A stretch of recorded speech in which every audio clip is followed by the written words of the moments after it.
Hola, buenas tardes. Mi nombre es Vivian Guzmán Albino. El día de hoy me gustaría hablar un poco sobre la biotecnología y cómo hemos avanzado en el tiempo y para qué la genética.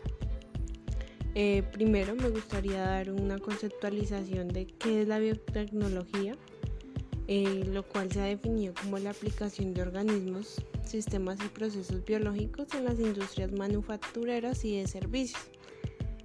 Este sistema de biotecnología es algo con lo cual nos cruzamos a diario, desde la producción de los alimentos que utilizamos a diario, dado que utilizamos productos vivos para obtener un producto o un servicio como un resultado. Pero pues asimismo este término ha avanzado y ha cambiado con el paso del tiempo. Es como el uso de los organismos o sus partes para la generación de productos y podemos aplicarla en el ámbito de la salud, del reconocimiento familiar, puede ser por temas de huellas dactilares, de pruebas de ADN, las vacunas, como lo hemos visto últimamente y más con el tema de el COVID, que ha sido un boom, dado que pues fue algo nuevo para todo el mundo y pues se vio que hubo un avance rápido para una solución para que hoy en día estemos así pudiendo relacionarnos con los demás en la calle sin tener algún tipo de problema. Y asimismo en un entorno agroalimentario, así como lo comenté ahorita, pues que de un producto vivo, un ser vivo, podemos tener pues un servicio o un producto final. Además de eso, cómo se puede enfocar a las plantas es algo que realmente desde mi punto de vista no lo conocía hasta el momento que empecé a estudiarlo para poder relacionar este podcast. La biotecnología también está compuesta por dos partes, ya sea la tradicional o la moderna, donde pues la primera es cuando se usa un microorganismo vivo en su estado natural y pues se puede aprovechar, así como el cultivo, carne de res, carne de cerdo, la cerveza, utilizando la fermentación, que más adelante hablaremos de este tema. Y pues la segunda, que es la moderna, cuando es que ya se usa una tecnología en el laboratorio más avanzada, pues donde empezamos a hablar ya de una ingeniería genética y pues donde se trabaja directamente con los ADN y los genes de los organismos. Pues dado que los genes son tan importantes porque es como las instrucciones que tiene cada uno de nosotros de cómo somos, cómo codificamos y demás. Cabe resaltar que pues estos genes son extraordinarios porque pues es un funcionamiento universal, o sea, quiere decir que mi gen funciona igual que de aquí a China otra persona, porque pues es un funcionamiento que se basa universalmente, a menos que hayan cambios que se introduzcan o pues demás. También se tiene en cuenta que pues el uso de esta palabra biotecnología como tal se introdujo como por primera vez en 1920 en el Reino Unido, cuando pues unos miembros del Leeds City Council fundaron un instituto biotecnológico. Pero pues este proceso biotecnológico es muy viejo, ya que se basa en más de 5.000 años cuando se descubrió la producción de bebidas alcohólicas por fermentación. Desde mi punto de vista se diría que la biotecnología siempre ha existido, solo que pues desde ese punto fue que se empezó a darle como su reconocimiento, poderlo llamar por una palabra, pero pues la biotecnología ha existido, que ha tenido pequeños pasos, claro que sí, pero pues actualmente tenemos una tecnología avanzada que puede definirnos cómo avanza rápidamente este método, esta aplicación de sistemas biológicos de manera rápida. Cabe resaltar que la biotecnología no existe como una disciplina científica, sino es más bien como una variedad de áreas temáticas, y esta pues ha nacido de raíces de las ciencias biológicas, de la microbiología, la genética, la biología molecular y la bioquímica, donde el concepto que más se aborda, más está con nosotros es la biología molecular, donde pues estudia la estructura, composición, función y las relaciones de las moléculas celulares en los seres vivos. Y pues también cabe resaltar que es una herramienta útil para responder varias preguntas que son complejas del diario, y pues que estudia la composición, estructura e interacción de los ácidos nucleicos y proteínas, donde ya empezamos a hablar de los genes, del ADN, y pues así llevar procesos biológicos esenciales para la función y mantenimiento molecular. Como lo mencionábamos, la biotecnología es tan vieja que pues los antiguos egipcios fueron tan lejos en su tiempo que utilizaron pan mojoso como cataplasma, donde la cataplasma es la masa húmeda y caliente que se aplica sobre la piel para tener un fin, conseguir un efecto terapéutico que se basa en el calor húmedo. Esto ¿para qué lo hacían? Lo hacían para curar las heridas infectadas, y además de eso introdujeron un servicio para detectar la gestación en ese tiempo, basado en el efecto de la orina por la velocidad de germinación del trigo. O sea, podemos ver cómo desde hace mucho tiempo, con lo básico que se tenía, empezaron a utilizar medios para satisfacer necesidades y satisfacer como esas incógnitas que nacen a diario.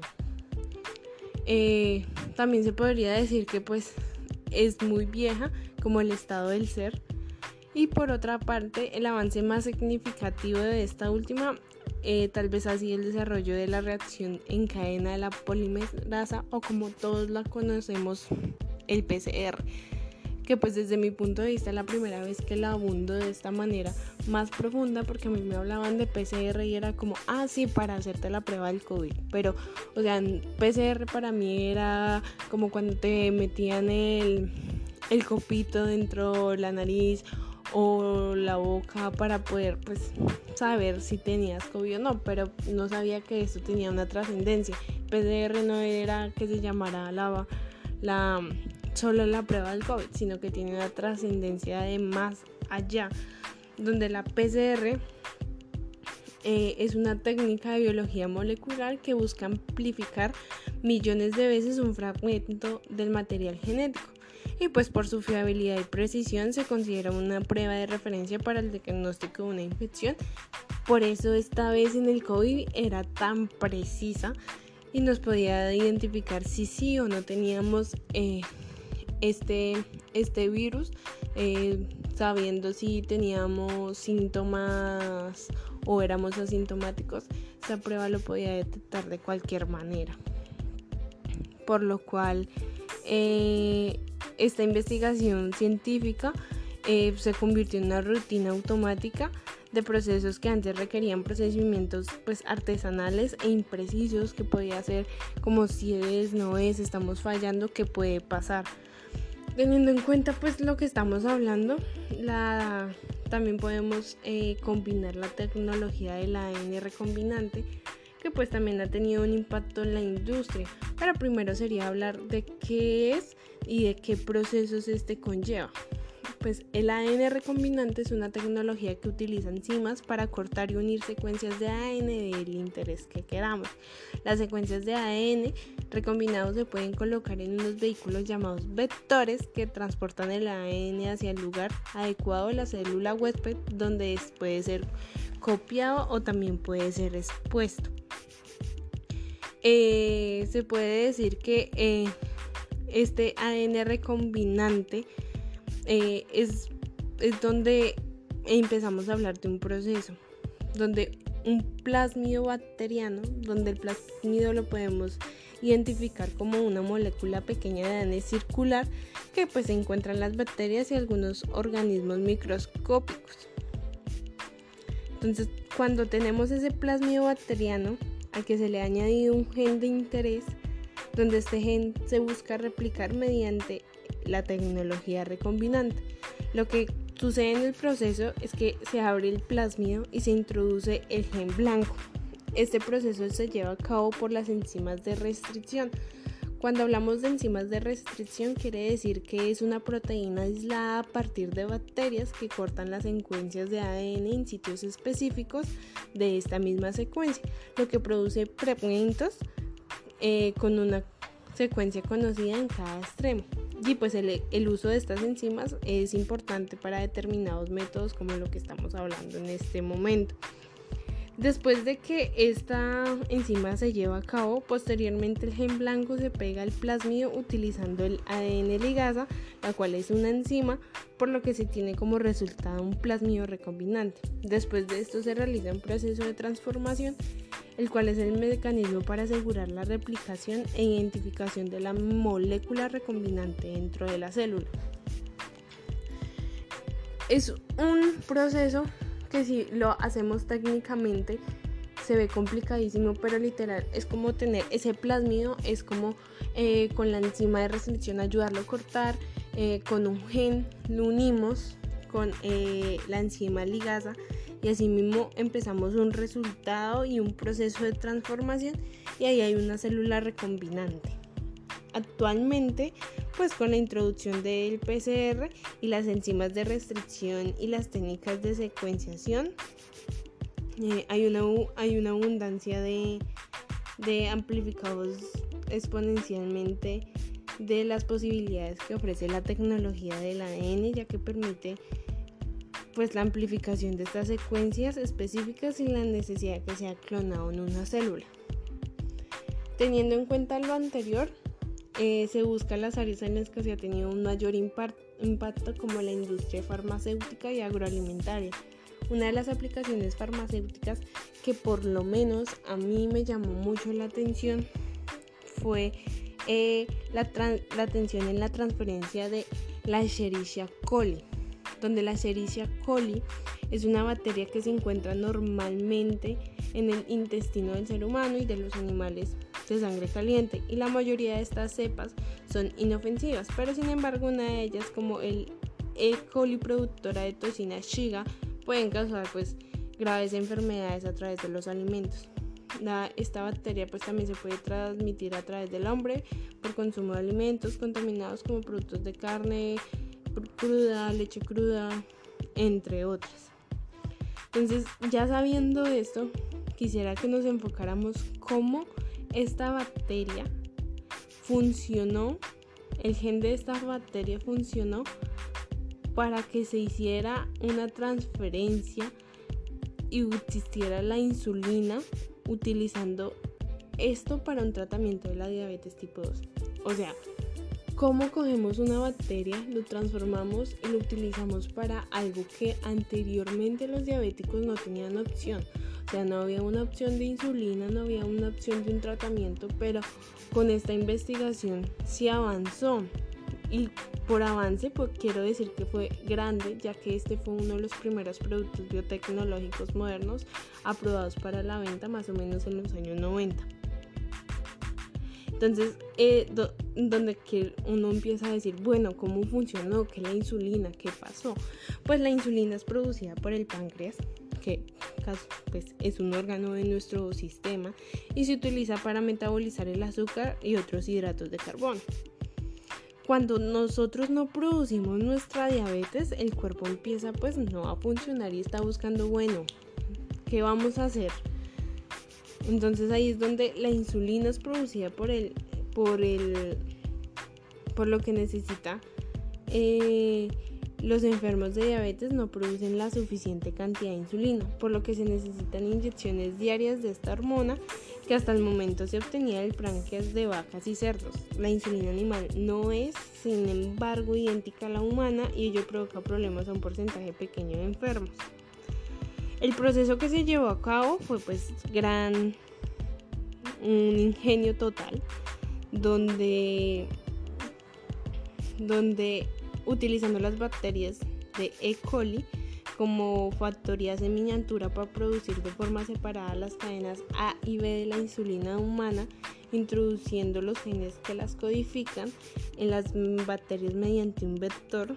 Se llevaba a cabo la purificación, plegamiento y una unión in vitro de estas cadenas mediante la oxidación de las cisteínas para formar los puentes de disulfuro de la proteína activa. Así como tal funciona este proceso de composición de la insulina hacia la creación a partir de la E. coli para la insulina.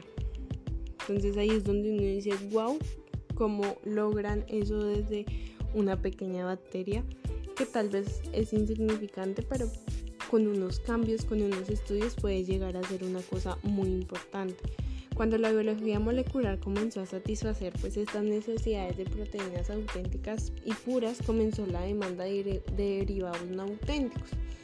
Aquí es donde nacen los complejos proteínicos de muteínas, donde las muteínas son derivados proteínicos de secuencias aminoácidicas alteradas, las cuales tienen actividad biológica nueva o mejorada que sirven para estudiar el modo de acción y papel fisiológico de diferentes sustancias.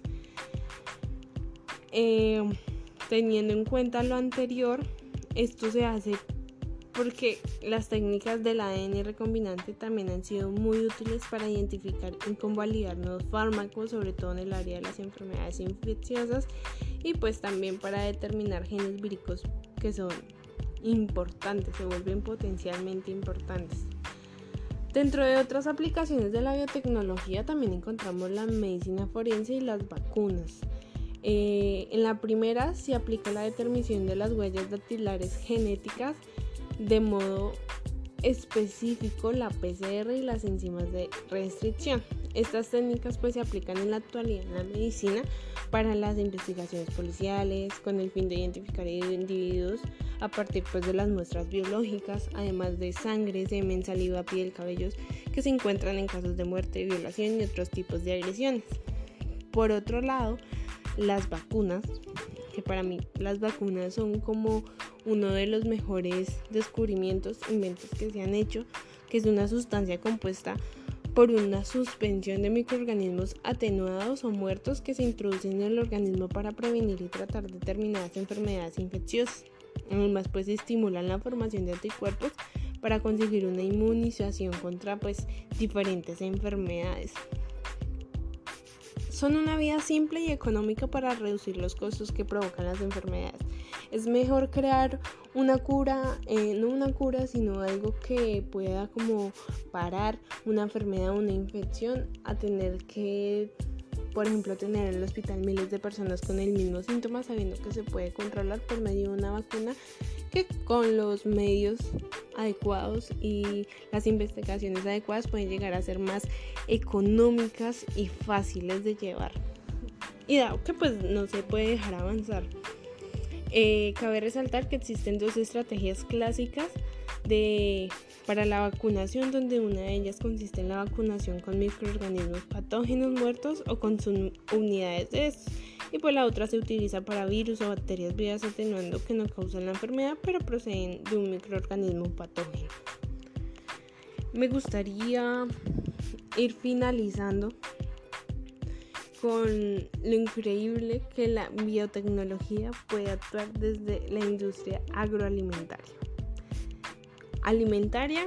Como en alimentos tan básicos como que comemos y consumimos ustedes y yo, el queso y el pan, donde se destaca la levadura, donde uno puede ir a pedirlo en la tienda, puede ir a conseguirlo en cualquier lado, donde es un hongo microscópico con la capacidad de producir la fermentación en diversos compuestos orgánicos como azúcares o hidratos de carbono.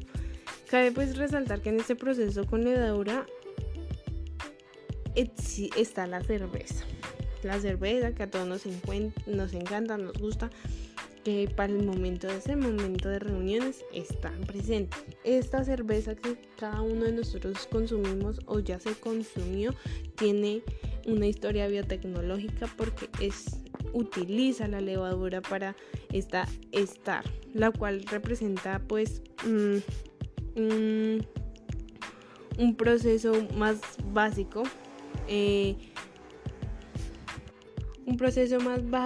en el que es más ligero gracias a la actividad de la más eficiente de la amilasa, que es una enzima. Hay muchos procesos en la industria alimentaria los cuales pueden ser susceptibles a la utilización de enzimas, lo cual representa un campo potencial en la modificación genética de especies de microorganismos con el fin de mejorar su estabilidad, especificidad y producción. Teniendo en cuenta el ámbito alimentario, también se encuentran las plantas. Las plantas, ¿por qué? Porque lo encontramos en la alimentación, en la producción de alimentos, pero también se encuentran actúan en la parte fuente relevante de medicamentos valiosos en nuestra especie, en nuestra humanidad. En los últimos años se han establecido mecanismos para transformar y regenerar plantas mediante biobalística, que para mí esta palabra era totalmente nueva, pero pues entendí que es un método de transferencia directa de genes en una célula con un objetivo de crear organismos transgénicos. Y con esta técnica el ADN se hace penetrar a las células atravesando la pared celular mediante múltiples disparos con balas microscópicas que llevan los genes y los insertan en el tejido vegetal. Cuando vi la palabra biobalística pensé en una bala, literalmente, y cuando leí de penetrar las células y con balas microscópicas lo entendí totalmente. Es como una bala de vida o algo literal, viendo la etimología de la palabra. También la ingeniería genética, hablando de la alimentación, hablamos de las semillas, donde es un campo que ha desarrollado bastante rápido esta parte, donde es posible obtener plantas específicamente diseñadas para poseer la mayoría de las combinaciones deseadas. Las plantas, también hablamos de los cultivos, donde existen diferentes objetivos de mejora y dentro de una misma especie puede aparecer una serie de necesidades más específicas. Cabe resaltar que las plantas, diferentes plantas o algunas plantas también hacen regeneración de su sistema. Entonces también son unos seres que tienen un sistema de trabajo complejo e interesante de tratar, por lo que pues esto incluiría un podcast solamente para hablar cómo es que trabajan las plantas. También hablamos de que las propiedades bioquímicas de los cultivos pueden también ser modificadas para mejorar la calidad en la relación en las necesidades tecnológicas e industriales. Un gran ejemplo es la calidad del trigo para la fabricación del pan y la calidad de la cebada en la fabricación de la cerveza. Entonces, pues con esto me gustaría finalizar. Me gustaría ser un abrebocas para todo eso que nos ofrece la biotecnología.